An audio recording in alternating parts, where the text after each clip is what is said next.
Good morning. It's September 26 here in Seoul. I'm Lee Kyung-eun filling in for Kim Da-mi. We start with the headlines we're following at this hour. An array of high-level diplomatic talks between South Korea, Japan, and China are underway in Seoul, seeking to resume trilateral summits. A commemoration ceremony is set to take place for the 75th Armed Forces Day, with the military parade to return for the first time in 10 years, showcasing South Korea's latest advanced weapons to the public, from battle tanks to missiles. South Korea adds more goals, bringing its total at the Hangzhou Asian Games to 10, with fencer Oh Sang-woo clinching gold at All-Korean final, while the South Korean men's swimming relay team breaks an Asian record. We start here in Seoul, where an array of diplomatic talks are taking place between senior officials of South Korea, Japan, and China. This comes as the three neighboring countries are seeking to resume the trilateral summit that hasn't taken place in nearly 4 years. Our Lee Si-hoo reports. Senior officials from South Korea, Japan, and China are holding a series of meetings in Seoul this week to prepare for the resumption of the long-stalled summit of their leaders. Seoul's Foreign Minister Park Jin met with the officials of Japan and China on Monday and called for collaborative efforts. I asked some leaders here to work closely together to make summit possible within this year. I hope that some leaders will do their very best to make this happen. Discussions will continue during the high-level talk set for Tuesday. South Korean Deputy Foreign Minister Chung Byung-won will speak with Japan's Senior Deputy Minister for Foreign Affairs Takehiro Funakoshi and China's Assistant Minister of Foreign Affairs Nung Rung. South Korea, as the chair of the meeting, is expected to propose a blueprint for the trilateral to Japan and China and ask for feedback. The summit between the leaders of the three countries, which began in 2008, has not taken place in nearly 4 years since their last in China in 2019. The COVID-19 pandemic, along with disputes between South Korea and Japan over forced labor compensation rulings, had played a part in the suspension. Meanwhile, South Korea's Prime Minister Han Duck-soo met with Chinese President Xi Jinping on Saturday in Hangzhou. A South Korean government official said at a briefing afterward that Xi had said that he would consider a visit to South Korea in a serious manner. Xi's will to visit, however, was not included in the post-meeting statement released by China. An expert on China says that the agenda for the potential meeting is insufficient. Under the current circumstances, there are not many things that can be exchanged through Xi Jinping's visit, so the possibility of a visit to Korea doesn't seem likely in terms of agenda setting. The same expert added that trilaterals deal with lighter issues such as economy, society, and culture, unlike bilaterals which involve heavier diplomatic agendas. Therefore, a trilateral is much more likely to take place. Lee Si-hoo, Arirang News. U.S. Secretary of State Antony Blinken says South Korea and the United States have been strengthening all aspects of their partnership, including security, trade, and economic dimensions. The comments come as Blinken stressed that North Korea-Russia military cooperation will threaten global peace. Lee Seung-jae has more. U.S. Secretary of State Antony Blinken has once again highlighted the ironclad alliance between South Korea and the U.S. Speaking during the 8th Annual South Korea-U.S. Strategic Forum, co-hosted by the Center for Strategic and International Studies and the Korea Foundation on Monday in Washington, Blinken analyzed that the allies have been strengthening all aspects of their partnership, including security, trade, and economic dimensions. The top U.S. diplomat also noted that South Korea and the U.S. will soon celebrate 70 years since the signing of a mutual defense treaty, and that such cooperation has helped the alliance to grow even more in the spirit of 같이 갑시다, or let's go together. Ever since, our alliance has been fortified by our enduring cooperation, by the shared spirit of 같이 갑시다. 70 years of relationship that has grown from a key security alliance into a vital global partnership. He also took time to mention the enhanced trilateral cooperation with Japan, including the Camp David summit between the leaders of South Korea, the U.S., and Japan. Meanwhile, Blinken also discussed the threats posed by a potential North Korea-Russia military cooperation. He stressed that North Korea's threats to broader security were demonstrated clearly by Kim Jong-un's visit to Russia this month. He added that Pyongyang is looking to strengthen and advance its own missile programs by working hand-in-hand with Russia and threatening global peace and security. Monday's forum was held to discuss the 70th anniversary of the signing of the Mutual Defense Treaty between South Korea and the United States on October 1st and the alliance's future over the next 7 decades. Lee Seung-jae, Arirang News.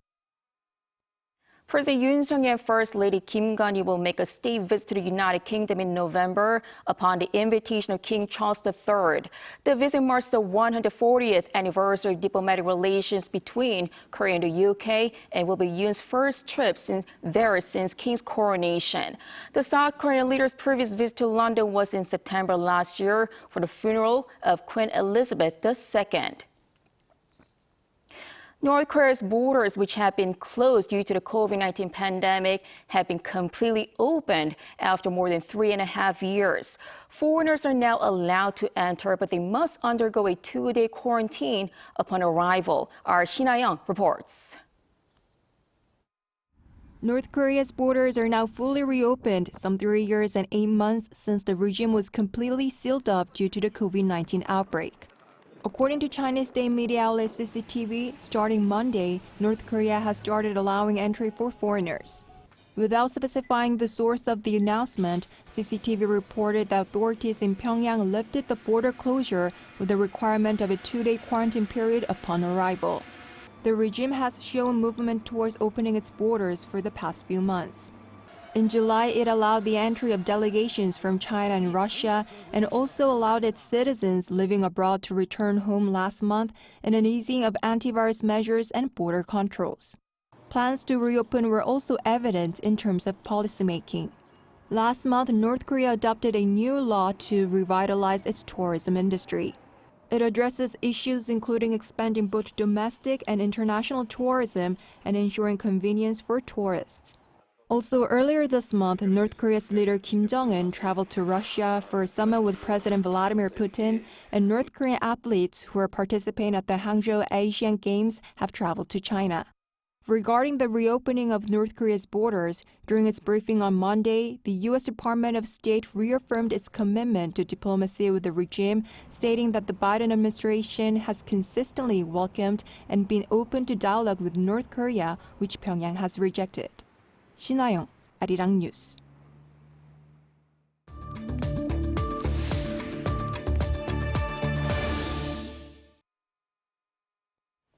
South Korea would hold a massive military parade here in Seoul on Tuesday to commemorate the 75th anniversary of Armed Forces Day. Events will kick off with a ceremony at Seoul Air Base at 10 a.m., followed by the country's first military parade in a decade along Sejongdae-ro starting at 4 p.m.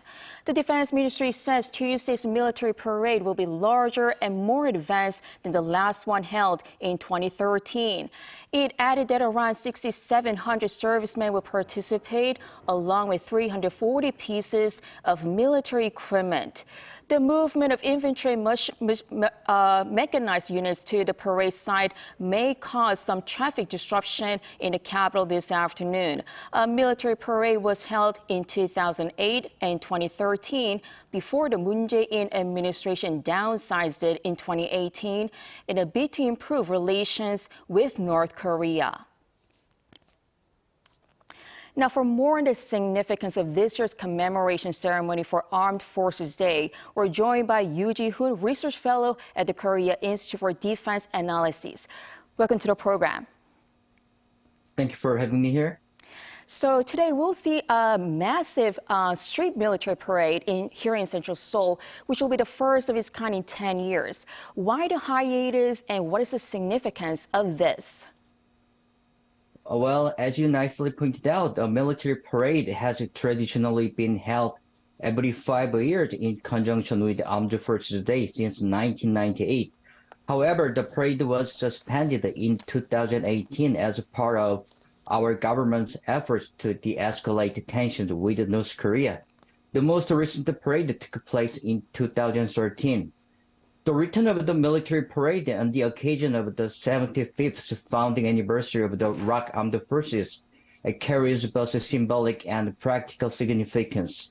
It allows South Korea to celebrate its military history and ongoing modernizations while also demonstrating its steadfast commitment to national defense and national pride.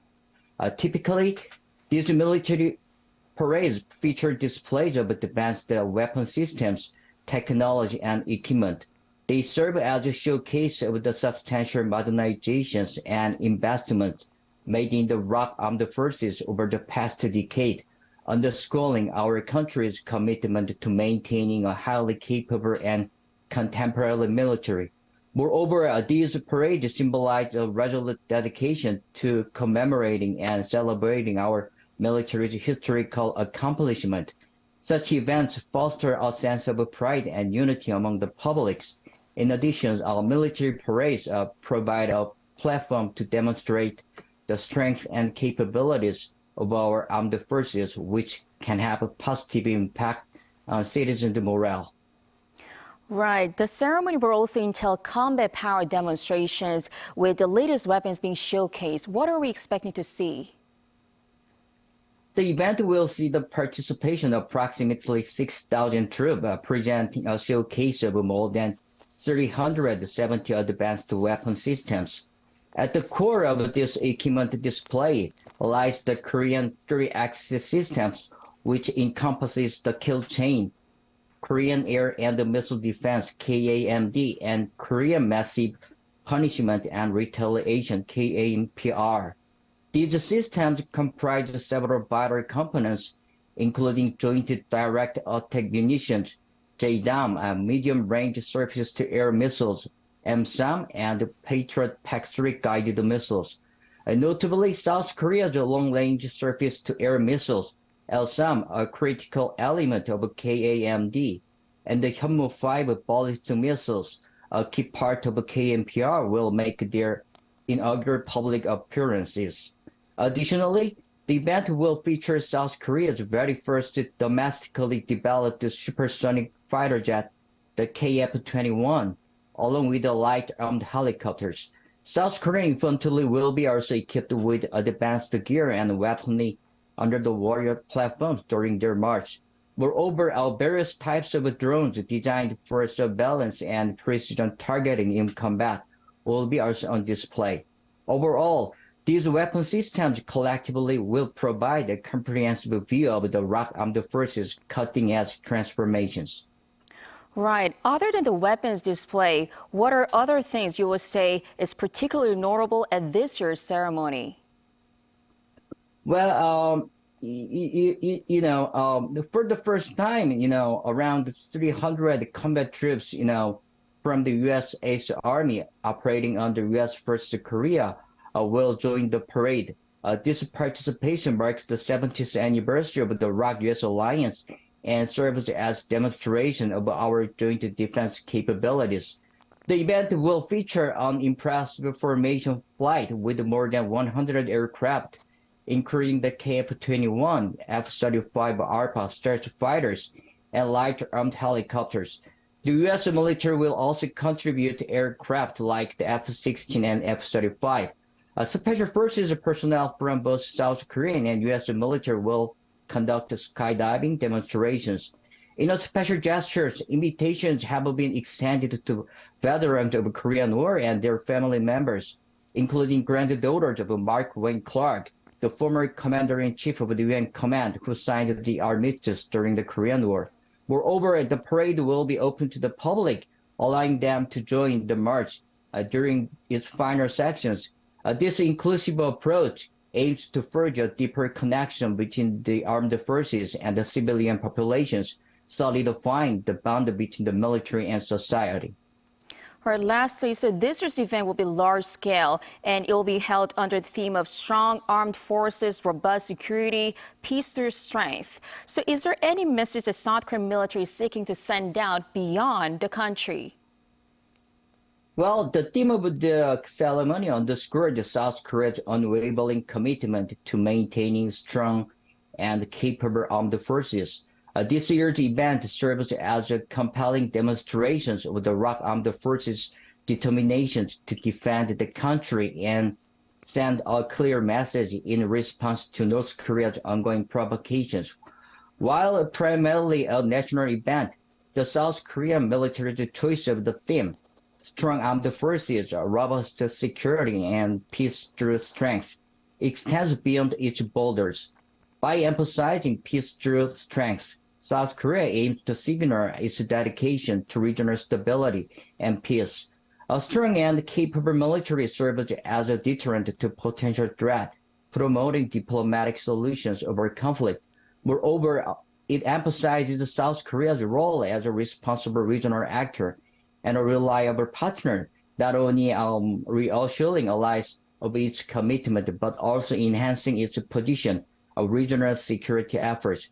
Overall, the theme conveys that South Korea's military strength is not just for defense, but also for promoting peace and stability, carrying significance beyond its borders by contributing to regional security and diplomacy. All right, we will have to wrap it up here. Thank you so much for your insight this morning. Thank you so much.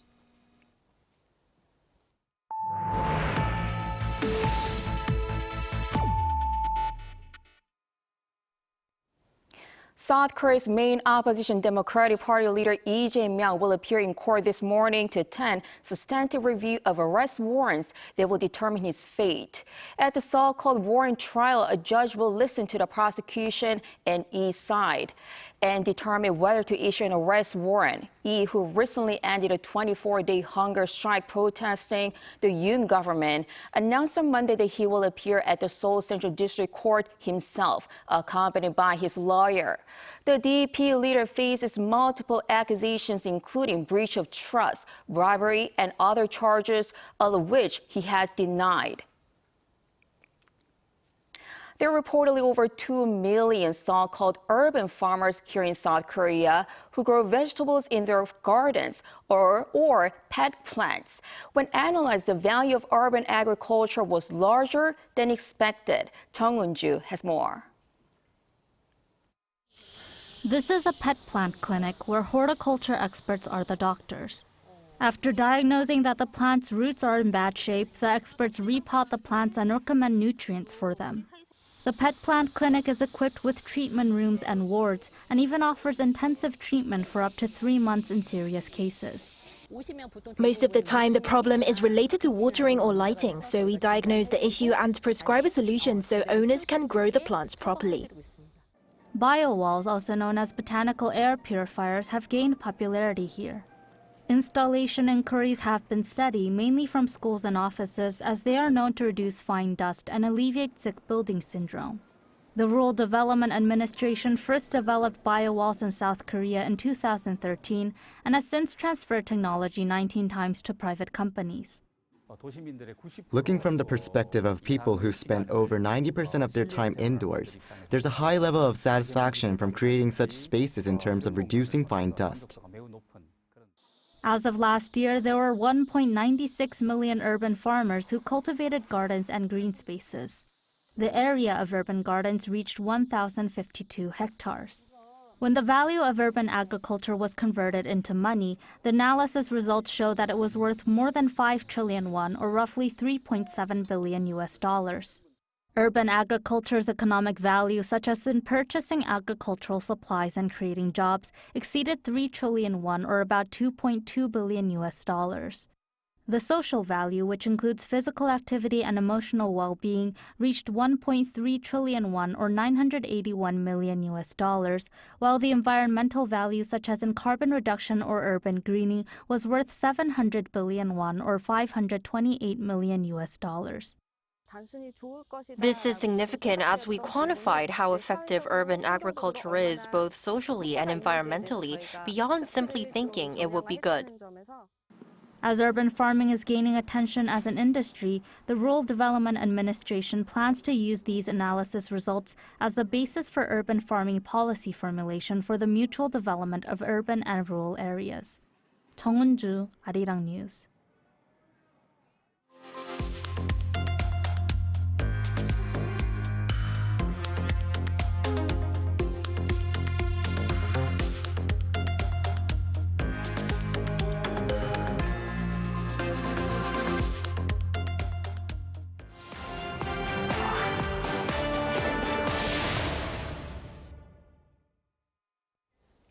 Good morning, I'm Matthew Ashley, and we now turn our attention to the 19th Asian Games in Hangzhou, China. We begin with fencing, where Oh Sang-wook has won the gold in the men's individual sabre event in an all-Korean final. Now, Oh's victory on Monday broke a winning streak held by opponent and compatriot Gu Bon-gil. Gu had previously won gold in the men's individual events in 3 straight Asiads and beat Oh in the 2018 final. This time, though, Oh Sang-wook won 15-7 for his first Asian Games title. South Korea now has 2 gold medals in the discipline, both from all-Korean finals in the men's and women's division. Oh and Gu are set to team up for the men's team sabre event, hoping for a 3rd consecutive gold. Moving on to swimming, where South Korea's men's relay team on Monday broke the Asian record to win gold in the 4x200-meter freestyle. Swimmers Yang Jae-hoon and Lee Ho-jun, Kim Woo-min and Hwan Song-woo set a new best for the continent at 7 minutes and 1.73 seconds. China took silver and Japan bronze. Team Korea's time beats a 14-year-old record set by Japan and is South Korea's first gold medal in the discipline. Meanwhile, swimmer Ji Yu-chan also secured a gold in the men's 50-meter freestyle on the same day. It's the 21-year-old's first Korea Asiad gold, with an Asian Games record time of 21.72 seconds. Now, in table tennis, South Korea will face China in the men's table tennis team final this evening. South Korea on Monday managed to beat Iran 3-0 in the semi-finals. It's the South Korean men's 10th consecutive final of the Asiad event. But South Korea hasn't won gold since 1990. The men's final is set to take place on Tuesday at 8 p.m. Korea time. Meanwhile, South Korea's women's team had to settle for bronze after losing 3-1 against Japan in the semi-finals.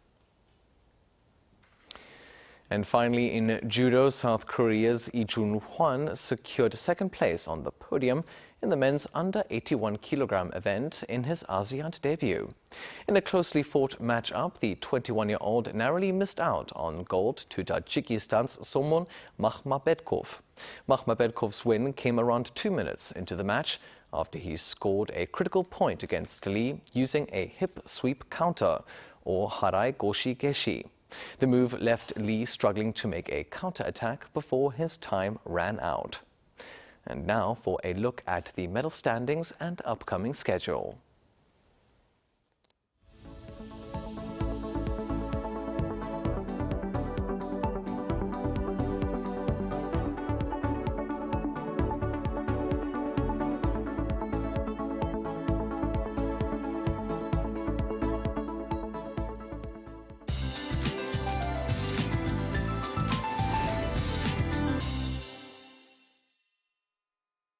Good morning.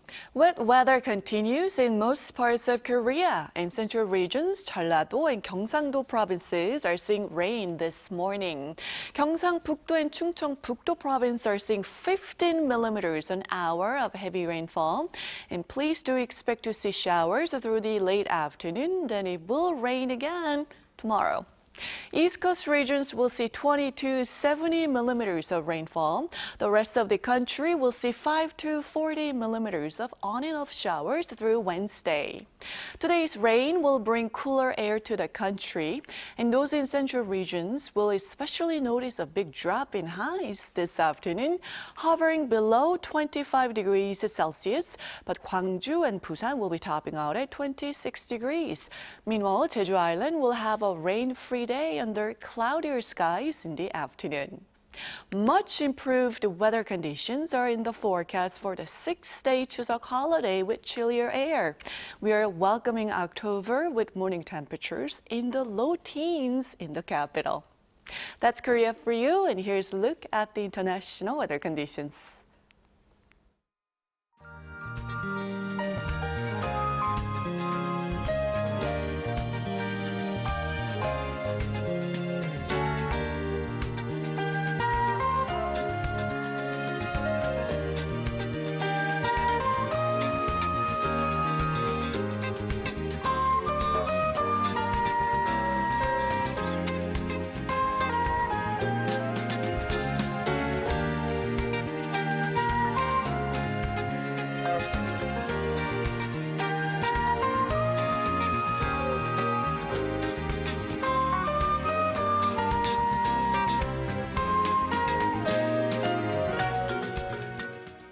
That is all for today. Thanks for watching.